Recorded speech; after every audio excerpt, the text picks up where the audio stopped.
Well, once again, welcome to Ray's Corner. Just want to give you my normal little plug-in. First of all, I want you all guys to go to IamOneInAMillion.com, read our planks. If you like what we're doing, come join. Be a part of a solution and not a conversation. Some books, if you go to Inbox, Reflection on My Pilgrimage by Baba Mafika. We have from our brother Sean Hutchison, The Secret of the Ambitious Mind. These are some things that you might want to go to my inbox and inbox me and make some orders. Sean Akey. Now, these are all people of 1 in a million now. Wealth is a mindset, powerful sister. Come on to my inbox. Get that. Jim Klingman, Black Dollars Matters. Teach your dollars how to make more sense. Also, we have lastly my homeboy, my hometown, grew up with him, Keith Benson from Camden, New Jersey, The Power and Glory, The Radical History of America and How to Fix It. These are some books that you might want to inbox me, order. Go to ExodusHouseNO.com, contact me, and we'll get the books right out to you. Go to IamOneInAMillion.com. Read our planks, be part of this movement that's fastly going across the United States. Also, be on the lookout. Be on the lookout for 1millionradio.com. We're starting our own radio station. Yes. One of our very first shows will be putting down the clean glass. Putting down the clean glass.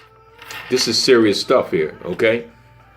We're, go to IamOneInAMillion.com. We're getting ready to launch our own radio show. First show, we're launching our radio station. Excuse me. We're launching our radio station, and we want you guys to be aware of that. One of our shows, our main show from I Am One in a Million will be Putting Down the Clean Glass. It'll be a talk show. We'll also have available for any organizations that want to come and be a part of our radio station.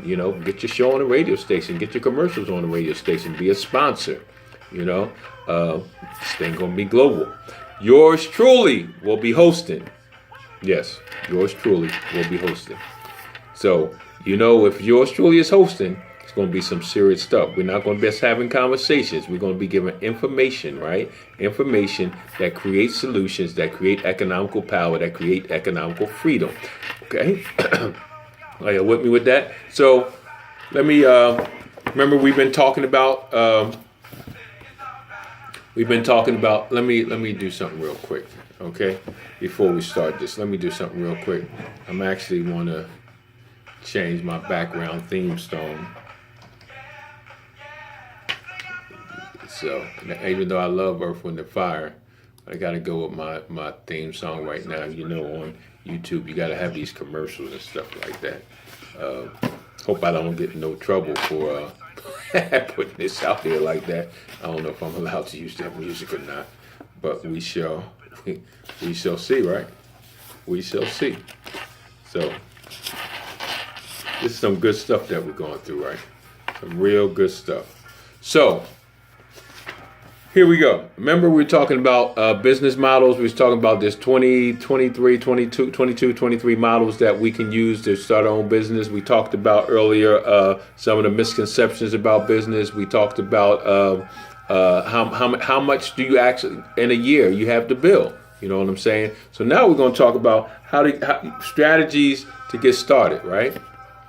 Strategies to get started. There's going to be, we're going to talk about 1, 2, 3, 4, 5 different ways that you can start your business, right? Remember, stay tuned.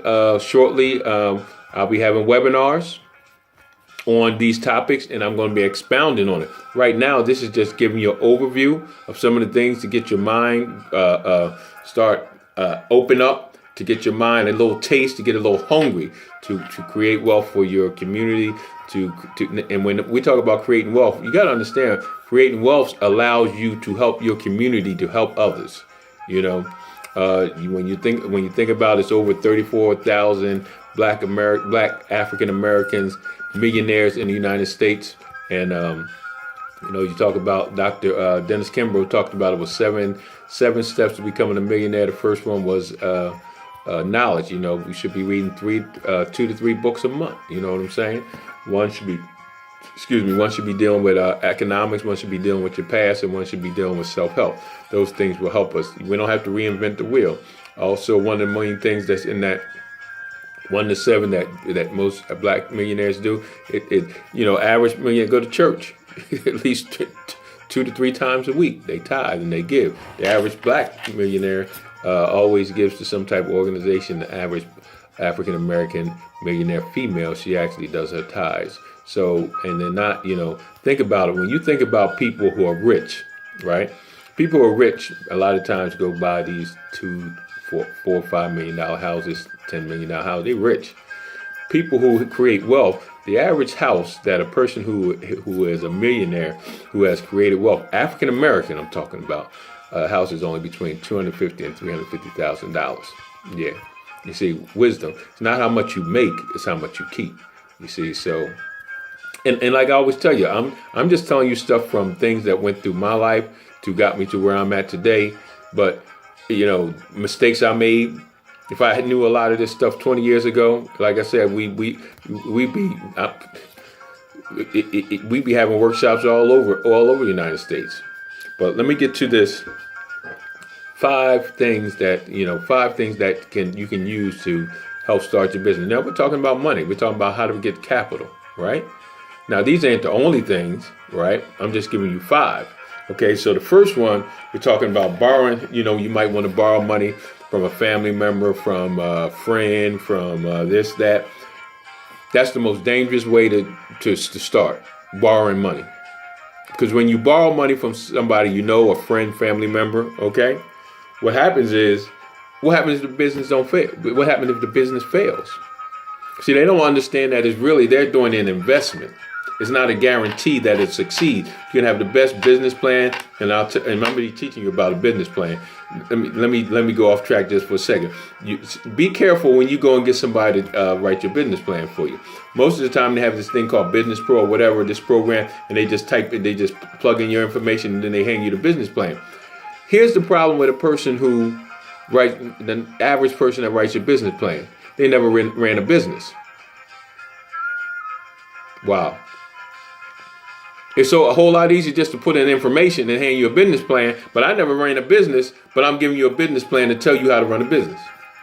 Just something for you to think about. I just threw that out there, okay? So when you talk about one of the things, borrowing money, that's one of the things, the least ways that you want to start off with, because most of the time it's a family member, or if it's a friend or something like that, they won't understand that it's an investment, and there's a possibility that they might not get their money back. So, and then years from now, you always say, "Oh, he got my money," and you don't want to go through that. Next one, invest in yourself. This is a biggie for the African American community, for African American businessmen. That's why when I start my webinar, it's going to be $20 for the webinar, the workshop. It's going to be a workshop for about 2-3 hours, and it's going to be $20. Because we, African American, we have to realize we have to start investing in ourselves. If you don't think $20 and I'm not just saying for me, if you don't think, you're worth investing in a workshop, not just mine, anyone, or investing in your own self, in your own vision, because if I'm a lender, right, the first thing I'm going to ask you, well, how much money did you put into your venture? And if you say, well, I really don't have no money, and that's why I'm not trying to hear that. Because you have something, you can put something in there. Your time is value. Your time is when you think about your time, right? If, say, for instance, this particular job that you're doing, this particular business that you're doing, and the job that you're performing is like $20 an hour, well, and you're putting the time in, then that's creating income, or is creating an in-kind service.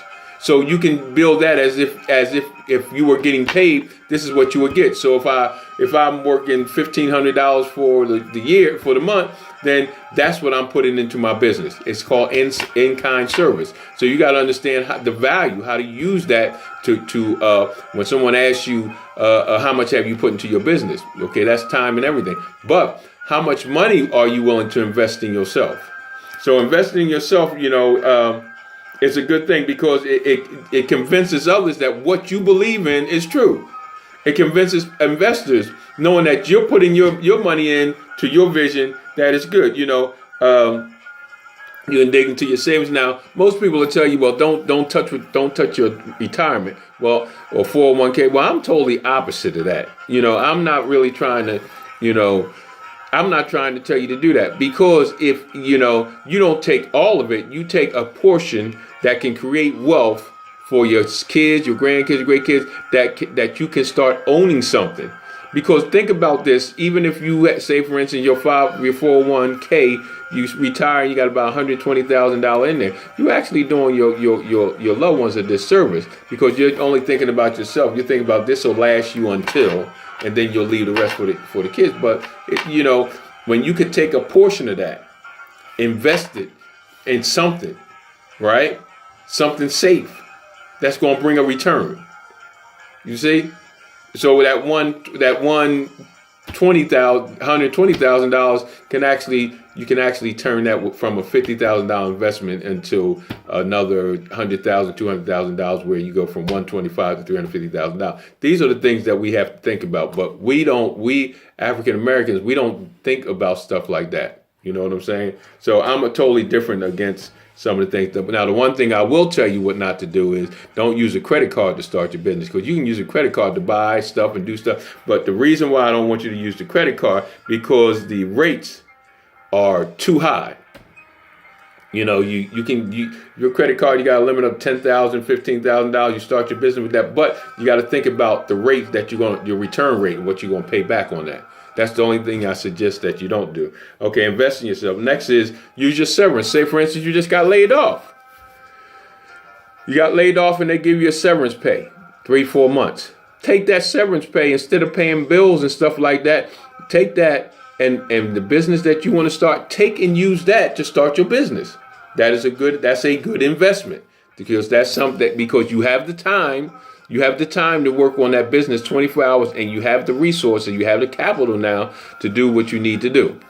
Next, lean on your spouse. If you're married, right, and your wife is working or your husband is working, right, lean on them. Allow them to take care, do the math, always do the math, that they can handle down the bills while you start creating your business, creating your wealth, and let them, for whatever it's worth, let them handle everything else as you start developing your business, as your business start growing. And lastly, tighten your belt. Tighten your belt. Don't go on vacation the first year. Don't buy that car. Don't get that new house. Leave all them clothes alone. Stop getting them nails done. Stop buying them hair. Stop going to, every nightclub. Stop going out to dinner every night, every weekend. I am not telling you not to have a date night, but instead of having 4 of them, have 1. Tighten up. Because what you don't want to do is you don't want to start your business and start worrying how you're going to pay your bills. Been there, done that. Sometimes I even go back to that, especially when I start new ventures. You know what I'm saying? So what we want to do is we don't want to go down that road. We want to make sure that the home is taken care of. You just tighten your belts up. Certain things you don't do. I always tell people, if you go through 1 week, everything you spend for a week, get your receipts, put the date on them, what you wrote. At the end of 7 days, look at those receipts and see which things you could have lived without, and see how much you saved. Wow. So, the next thing we're going to talk about, and I'm not going to do it now, we're going to get to the next section, because these are only excerpts or overviews of what we're going to talk about. Yeah, and you definitely got to get yourself an accountant. Trust me, I've been down there, did that. Don't want to do it again. I'm still working on getting a better accountant. I have my brother who's in Iron 1 in a Million. He has a great tax firm. I'm going to be talking with him about, handling my business, because I have 5 of them. So it's getting kind of complicated now. I also have my brother-in-law who's an accountant. Okay. So that's going to be important. We're going to talk about the advantages of accountants and all that stuff. And then we're going to be talking about some of the other stuff when you start your own business, some of the tax breaks you can get. So this is Ray Wilkerson, and this is Ray's Corner. I want you to go to Go to my website, exodushouseno.com. Contact me. You want to get some books, hit me up, and I will mail it out to you. Also, go to our website, IamOneInAMillion.com. Look at our planks. You like what we're doing? Guess what? Join, be a part of the movement. Be on the lookout for the OneInAMillionRadio.com. 1 in a Million radio station. We're getting ready to start a station. Our first show will be called Putting Down the Clean Glass. I want y'all to be a part of that. Be in there, call in. It's going to be a powerful show about solution. Remember, we ain't having conversations. We ain't having dialogues. We're having solutions. This Ray's Corner. Peace out. Camden, New Jersey in the house. Holla.